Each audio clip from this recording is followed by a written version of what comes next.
Hey and welcome, I'm Hammeh and some hot off the press Overwatch lore and story news. Some of the upcoming Row Uprising comic confirmed yesterday has been leaked a little ahead of schedule. Now this video is quickly covering that news. Warning, this is spoilers. It contains a few spoilers, not the whole comic, but certainly a few.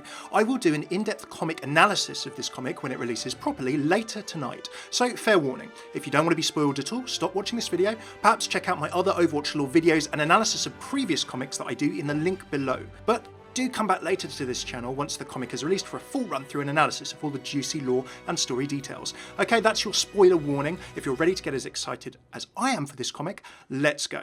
So for those of you who haven't seen it before, Madefire is a company that does animated versions of all the Overwatch comics. Go check out their website, you can download an app for your phone or tablet, they're really quite fun. You might have seen some of the footage in some of my lore videos, I use it quite often, it's really cool. Now on their website today, an eagle-eyed redditor, thanks Jim Ray for this, spotted the description and preview. So here's the comic description and cover. It's called Uprising. Obviously we knew from the video teaser a day or two ago that the next event is going to be the Row Uprising or centered around it. The title quote of this comic is, "I fought to survive and I'm willing to fight for the world too." Now I thought that must be Tracer, given her fight against disappearing in time perhaps. It would be amazing if it was someone else though. Winston fighting for survival on the moon. Who else of the other Overwatch cast could it be? Here's the description. 7 years into Overwatch's past, on the eve of a historic peace accord, Row is seized by an extremist faction of robots known as Null Sector. The British government forbids Overwatch from interceding, which means Strike Commander Morrison must decide whether to disobey orders or stand by, while thousands of lives are in peril.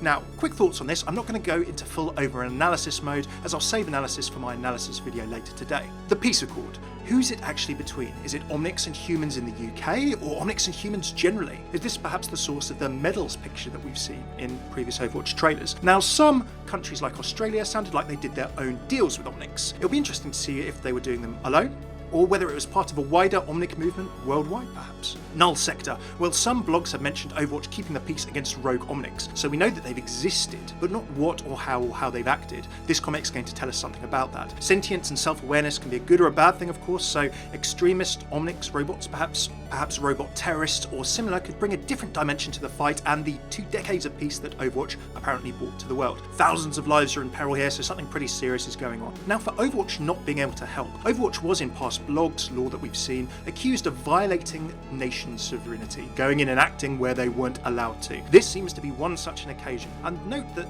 due to the 7-year timeline that we saw in the video teaser, this is confirmed. It's just before the fall of Overwatch, I think, when this actually happened. Perhaps this was the nail in the coffin of Overwatch, who knows? Very exciting. My final point is Morrison. Well, he has to decide whether to intervene or not. Look how much whiter and greyer his hair looks here than some of the Golden Age posters that we've seen in previous trailers and little video assets. He didn't get white hair overnight. Here are the preview panels. Now we see Morrison, Honor and Reyes perhaps getting the news in some kind of comms centre. We also then see Morrison going to the training room, maybe dropping off Ana Amari on the way. We can see that that's her room or quarters according to the panel on the wall. And then Morrison, when he's in the training room, we can see Tracer, what looks like Genji. Tracer's fighting against Genji. Take a look at those shuriken flying around in that Tracer panel, and also having a chat with Mercy as well. And Winston is there too. So that's all pretty cool. Maybe this is the pre-mission, the first bit of the actual comic, and then we see them go into the mission if they go and act. I'm guessing they're probably going to, but let's wait and see. Finally, I think this is going to reflect a little bit on the Brawler event. With a few more details about the story, we're going to be fighting these rogue Omnics, this Null Sector. I would imagine this is going to be PvE. I'm sure a lot of people are going to be excited for that. Perhaps something like Junkenstein's Revenge, perhaps something entirely different. But I can't wait to find out. It's only next Tuesday that we have to wait till. For the comic, we're not going to have to wait long whatsoever. This comic's release date on Madefire is marked as the 5th of April.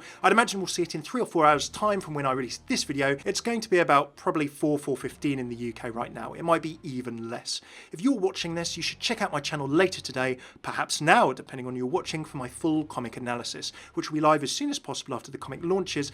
It's going to be later in the evening UK, so I can do all of the lore full justice, of course. Do throw a sub or a like if you're looking forward to it, and you're not going to miss that video later today, I hope. Are you excited for this comic and event now, or even more so? Do let me know in the comments, and I look forward to enjoying it later. Do of course have a look at Tracer's outfit as well in some of these preview panels. Maybe we're going to see a few new skins as well.